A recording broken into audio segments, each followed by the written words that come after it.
नमस्कार, city post live में आपका स्वागत है। मैं हूं श्रीकांत प्रत्युष। आपके लिए बड़ी खबर लेकर आया हूं। जी हां, सीबीआई से जुड़ी हुई खबर है। आपको पता है कि सीबीआई के शीर्ष पदों पर बैठे दो अधिकारियों के बीच घमासान चल रहा था। सीबीआई के डायरेक्टर आलोक वर्मा और स्पेशल डायरेक्टर अस्थाना के बीच दोनों ने एक दूसरे के ऊपर गंभीर आरोप लगाए थे, भ्रष्टाचार के आरोप लगाए थे। लालू यादव का मामला भी काफ़ी उछला था और दोनों अधिकारियों ने एक दूसरे पर आरोप लगा दिया था कि लालू यादव को झूठे मुकदमे में फंसाने की कोशिश की गई है। सीबीआई मुख्यालय के अधिकारी किसी नेता और मंत्री के संपर्क में भी लगातार थे, तो ये काफ़ी राजनीतिक तूल पकड़ता जा रहा था। मामला सुप्रीम कोर्ट में था। सुप्रीम कोर्ट का फैसला भी आ गया। सुप्रीम कोर्ट ने आलोक वर्मा को फिर से बहाल भी कर दिया। मैं आपको बता दूं कि जब ये हंगामा हुआ था तब सरकार ने रातों रात आलोक वर्मा और अस्थाना दोनों को जबरिया दफ्तर से बाहर कर दिया था। यानी रात में वो घर गए तो दूसरे दिन उनको दफ्तर नहीं आने के लिए कह दिया गया था, तो जबरन हटा दिए गए थे। सुप्रीम कोर्ट में मामला गया था। सुप्रीम कोर्ट का भी डिसीजन आया। केंद्र सरकार को तगड़ा झटका दिया। सुप्रीम कोर्ट ने कहा कि आलोक वर्मा को फिर से बहाल किया जाता है।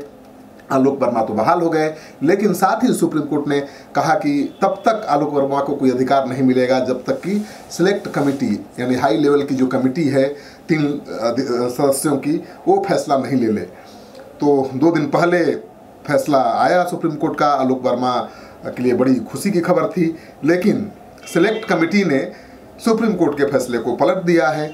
सिलेक्ट कमेटी ने आलोक वर्मा को सीबीआई चीफ के पद से हटा दिया है। ये अधिकार तो सिलेक्ट कमेटी के पास है कि वो तय करे कि उनको क्या अधिकार देना था। सुप्रीम कोर्ट ने जब आलोक वर्मा को फिर से बहाल करने का आदेश दिया था अपने पद पर, उसमें ये भी कहा था कि हाई लेवल की कमेटी जो होगी वो 1 सप्ताह के अंदर फैसला ले कि आलोक वर्मा को क्या क्या अधिकार दिए जाने चाहिए। उसके पहले वो किसी भी अधिकारी का तबादला नहीं कर सकते हैं, कोई नीतिगत फैसला नहीं ले सकते हैं। लेकिन सिलेक्ट कमेटी ने उसके पहले ही एक ऐसा डिसीजन ले लिया है जिसको लेकर पूरे देश में बवाल मचा हुआ है।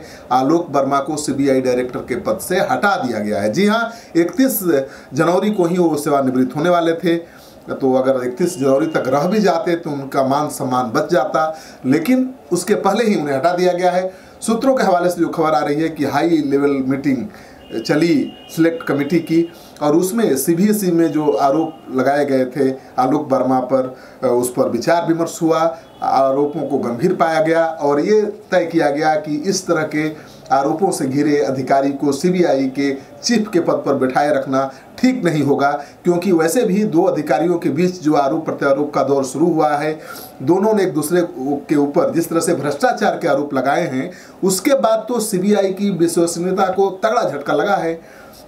वैसे भी विपक्ष सीबीआई को सरकारी तोता कहता रहा है और अब जब 2 अधिकारी ही एक दूसरे पर भ्रष्टाचार के आरोप लगा रहे हैं, सरकार के इशारे पर अपने राजनीतिक विरोधियों को फंसाने का आरोप लगा रहे हैं, तो ऐसे में सीबीआई की विश्वसनीयता खतरे में पड़ गई थी।